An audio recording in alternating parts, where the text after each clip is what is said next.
Our beautiful city has the potential for tremendous growth, but years of politicizing our priorities is holding us back from becoming a first class city. I'm running to bring a culture of common sense, decency, respect, love, trust, and prosperity to our city.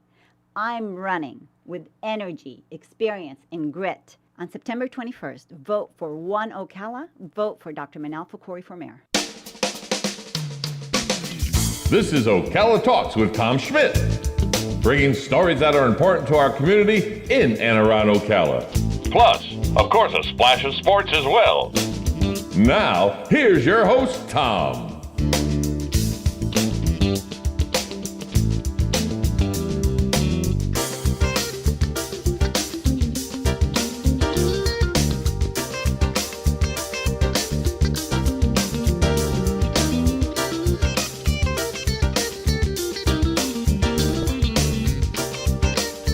Good Wednesday morning. Welcome to Ocala Talks.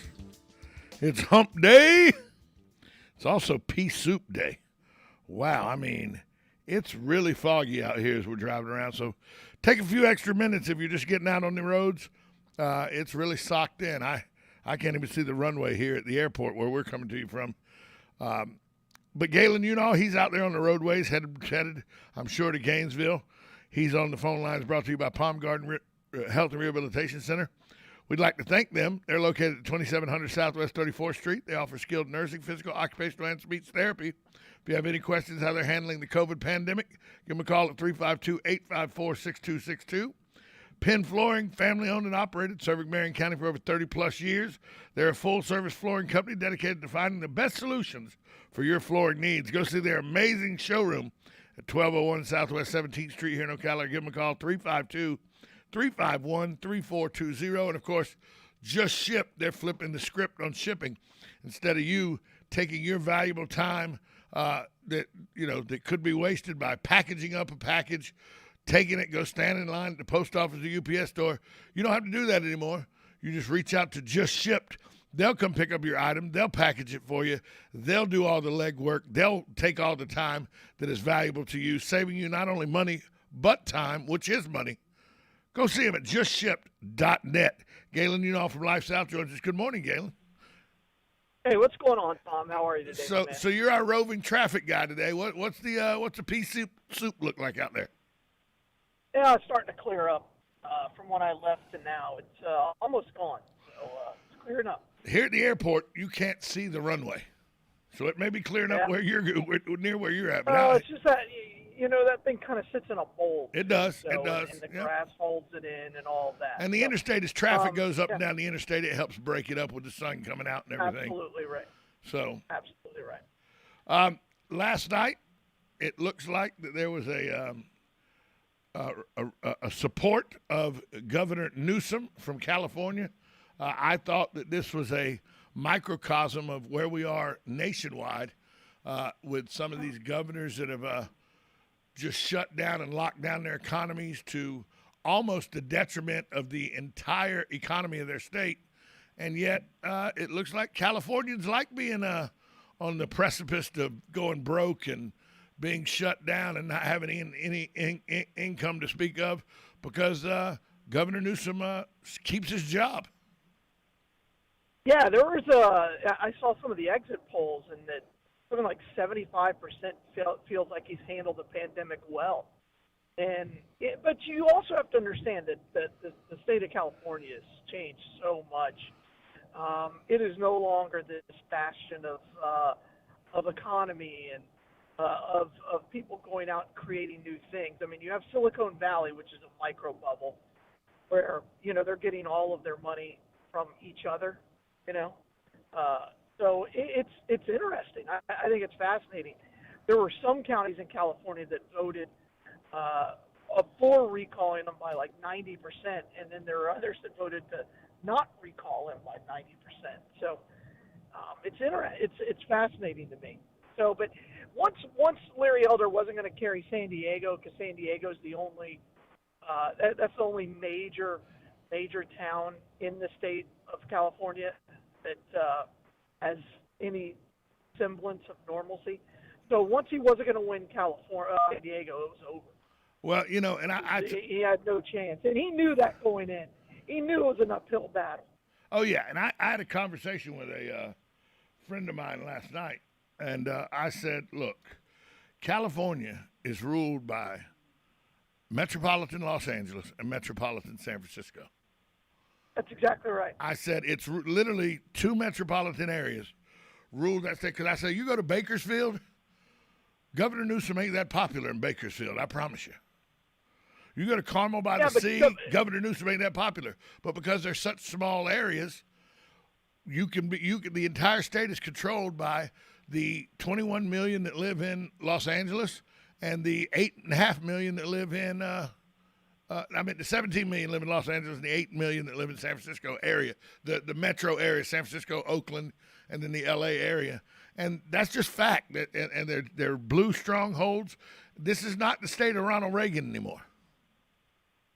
No, and again, he didn't carry San Diego, and the Democratic Party did a great job of calling Larry Elder a racist and a homophobe and all of these other things. They got the full will of the political machine behind it and the media, and I knew like 2 weeks ago you could look at the polling and he wasn't close. So he wasn't close in the key areas. Now, he did win for those people that voted to yes, he got the most votes, but that's not really saying anything. No. So, for the people that wanted the governor to go, he got the most votes, but not enough people wanted the governor to go. Absolutely, and if you're wanting to know, in order for the Republicans to take back like the House of Representatives and things like that, they're going to need to pick up some ground from states that they haven't been in a while, like North Carolina, Pennsylvania, Ohio, Wisconsin. They need to pick up some seats there. And I think they actually have a chance of picking up some seats in here in Florida. But we'll see. That again, that's going to be tough. Well, remember, but again, people in California don't really care. The turnout wasn't that great either. I don't know if you saw that. It's changed so much from when I was there 6 years ago. I was in San Francisco, and it went to one of my top 5 cities in all of the world. To like, I don't know if I want to go back here. I don't know if I want to come back here again. I hadn't been to San Francisco. Expensive. I was in San Francisco about 9 years ago. And the San Francisco I was in 9 years ago was not the San Francisco I remembered. And I said to my wife at the time, actually probably 11 years ago now, I said to my wife at the time, I don't care if I ever come back to this city again. And I used to love San Francisco. I'd been to San Francisco 6 or 7 times.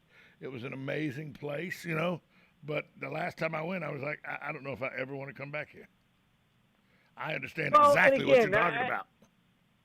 Yeah, I know Larry Elder was talking about, getting rid of the homeless problem, and we don't have a homeless problem in Ocala compared to what you see in videos and things like that in California. They have a massive problem where they allow tent cities and things like that. And anybody who thinks that a tent city is a good idea, just Google and go into YouTube and say tent city, California, and you'll see these just random videos that people post of these.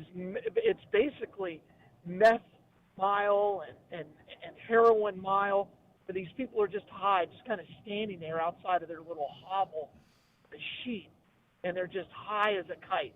Yeah. The solution, I don't know how you solve that problem. I don't.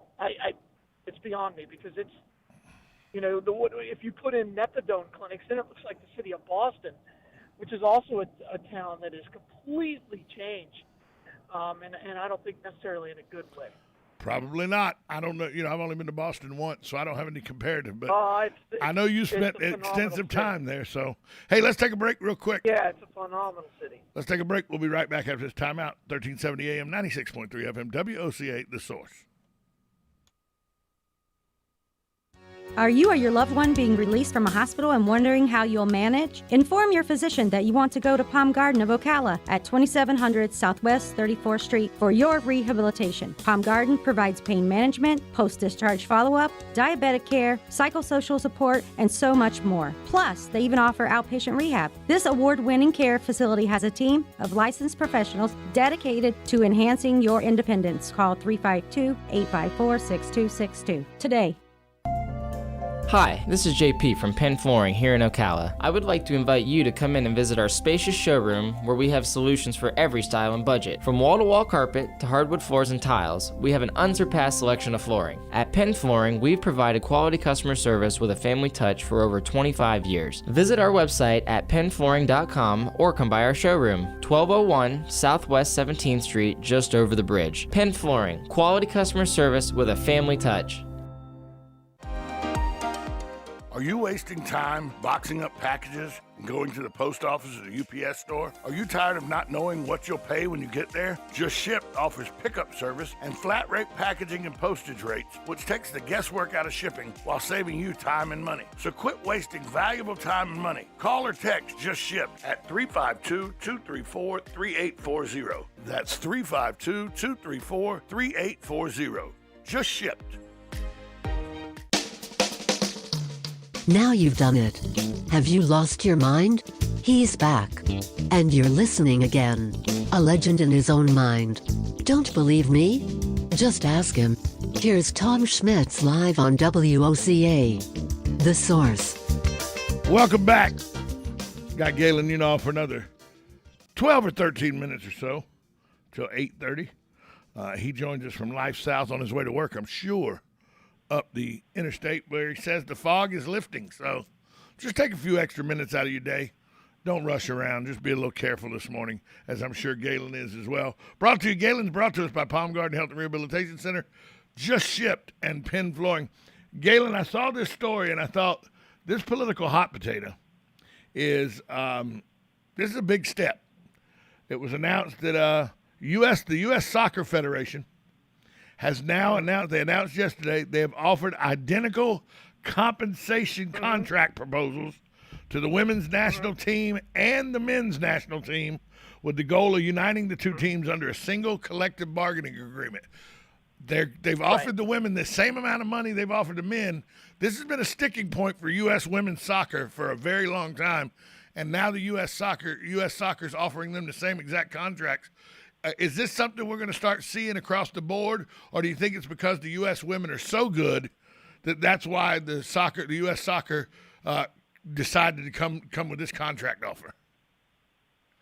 I think there's a lot of backroom deals in here, and I read an article about this, and it said the base salary is the same, right? But where there's a difference is that they're going to try to basically split the gate, of some of their events. Right. And so the men will probably end up making more money than the women after this deal. So I don't know if the U.S. Women's Soccer Federation is going to sign it.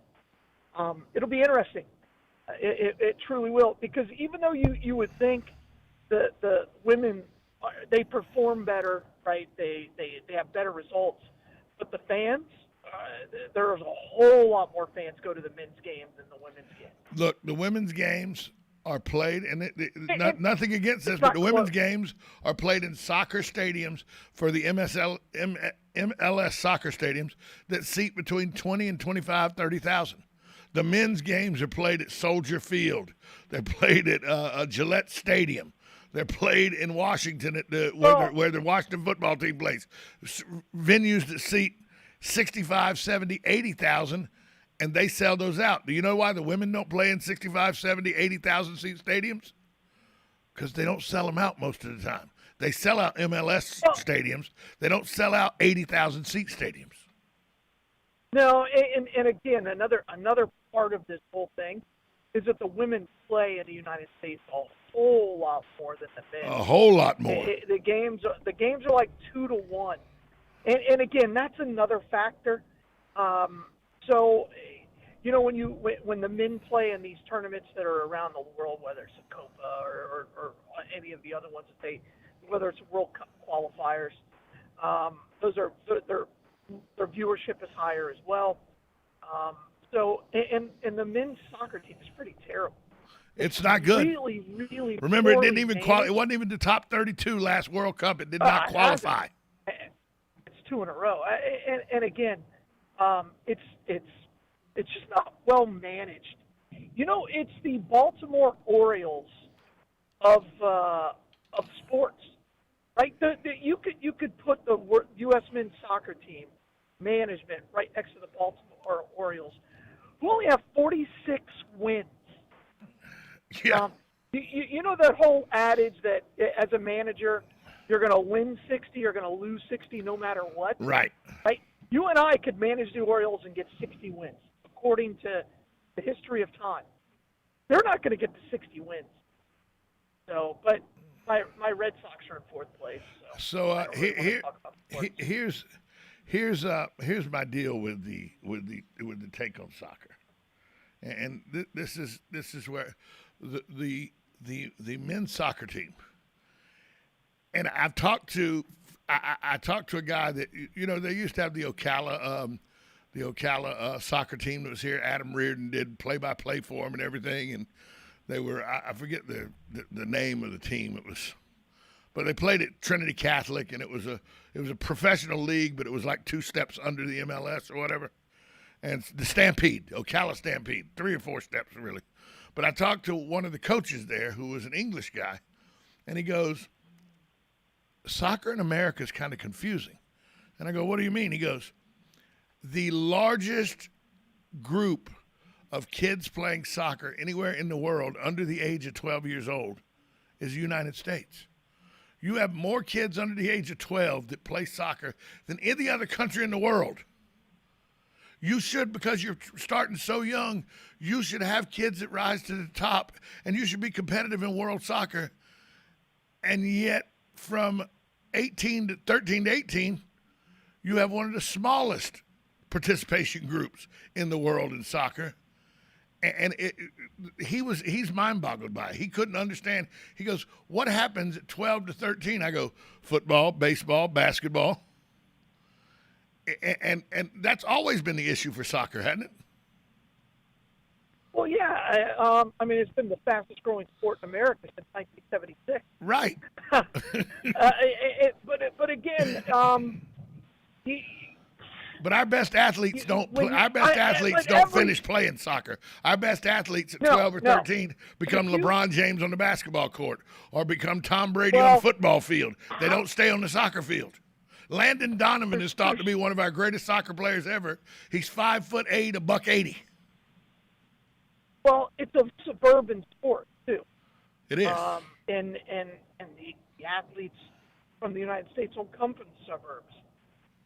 They just don't. They do not. Sorry, they just don't. Unless they're offensive linemen in Iowa. Yeah, and I'm not pulling a Jimmy the Greek here, but it's just a fact. So it's a suburban sport, and there's every kid who lives in the suburbs has played at least 1 year of soccer. At least 1 year. It's some form or fashion. But soccer games.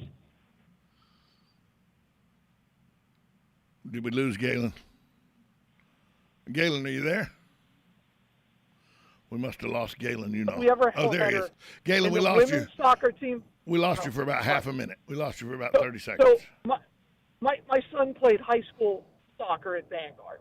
The largest crowd they have is when they have a doubleheader where the women's soccer team plays for us and the men's soccer team plays for us back to back. The women's soccer team will get maybe 75 fans, and about 12 of them stick around and watch the men's games. Right. So the average crowd for men's soccer in any game I went, any field, was about 20. Now, if you think about that, there's probably 15 people on each side, minimum. Sometimes there's 20 kids on each side. That means even the parents aren't showing up. Right. That's exactly what that means. Here's the thing. Oh, and they're incredibly, and I again, they're incredibly incredibly boring. I've been to one I soccer can't game. tell you how boring they are. I've been to one soccer game in my life as a person, in the stands as a fan. One soccer game in my life, 1984. It was Terry Parker versus Sandalwood, and I went because Renee Brown said it's going to be cold tonight. I need somebody to snuggle with. I'm bringing the blanket. Are you coming to the soccer game? I said I most certainly am. Well, I'll tell you that. I most certainly am. I'll bring the blanket. Yeah, I'll bring the blanket. It's going to be cold. Yeah, I'll bring the blanket. It's going to be cold, and I need somebody to cuddle with. Are you coming to the soccer game? Yes, I am. I love soccer. It's my favorite sport. I never went back. There was no reason to she never asked me to go to a soccer game again. Matter of fact, I remember she never asked me to go anywhere again, to be honest with you. Oh, there you go. Probably didn't turn Again, turn out the way it should have, now that I'm thinking about it. Yeah, but I also think that high school sports, as you and I knew it growing up, is dying. Oh yeah, on the vine. And by the way, I've said this many times. I think there's. I really think in 20 years that high school sports will go away. Galen, in 20 years, 10 years from now, right now, travel ball and high school sports are about equal. Within 5 years, travel ball will be much more important than any high school sport. Oh, no, it already is, except for one sport, and that's football. Right. And football is the largest. But it's the king, so right now that's why it's even. But other than that, you're right. Travel baseball is more important than high school baseball. Travel basketball more important than high school baseball. A million times. Travel swimming, swim clubs much more important than high school swimming. Again, I never had, when my son was being recruited by coaches, not one of them ever asked for his high school basketball schedule. No, they wanted his travel ball schedule. Yeah. That's correct. Where's he playing? Who's he playing for? Who's his coach? And then, they live stream them. Wait, because the high school teams only play in the same county, whereas the travel ball goes around all over the state and all over the country playing. Well, there are some high schools that travel. Kind of like MCYFL and Pop Warner. Oh, here I go. There we go. No, completely different. And also the coaching at the high school level it's not good. Because they can't pay them here in Florida. Right. Right? I mean, in Georgia, you can make $150,000. You can get paid, bro. Coaching. You can get paid. Absolutely. You look at what Valdosta is. Look, there corruption there. There are people that they're the secondaries coach at some high schools in Georgia. Secondary coaches making $25,000 a year. Oh, absolutely. As a secondary coach, all they coach is the cornerbacks and the safeties. $25,000. Yeah, and you're lucky if you're an assistant football coach in Marion County if you're making $6,000. When I worked in North Carolina, I was the defensive coordinator at Avery County High School. I made $6,700 extra a year. That's all I made, $6,700 a year. Hey, Galen, we only got you for about another minute. So as the fog has all of a sudden in the last 5 minutes lifted at the airport, it's perfect now at the airport. You can see everything now. Galen, I know we're at a blood shortage, so tell people where you can find the Bloodmobile today and how important it is that they go out and give blood. Well, first of all, it's great to be back in September. We're going to high schools again, going to colleges again. Our blood supply's improving. Today we're going to be at the College of Central Florida. You can also come see us at 1607 East Silver Springs Boulevard. Check us out at lifesouth.org and give the gift of life, donate blood. We are doing the antibody testing for COVID. So if you think you had COVID, you want to see if you've got the antibody, we'll find out. And check it out. Find out. And by the way, just in a 10-second passing, Galen, Tom Schmidt's on the call this weekend. Friday night, right? 6:30 live on the air? Absolutely. Forest Westport. 6:30 from Forest High School. All right, Galen, talk to you tomorrow. All right, bye, y'all. We'll be back after this short timeout. You're listening to 1370 AM, 96.3 FM. This is WOCA, The Source. Broadcasting from the Ocala International Airport, this is WOCA AM, W242CA FM, Ocala, 1370 AM, 96.3 FM, The Source.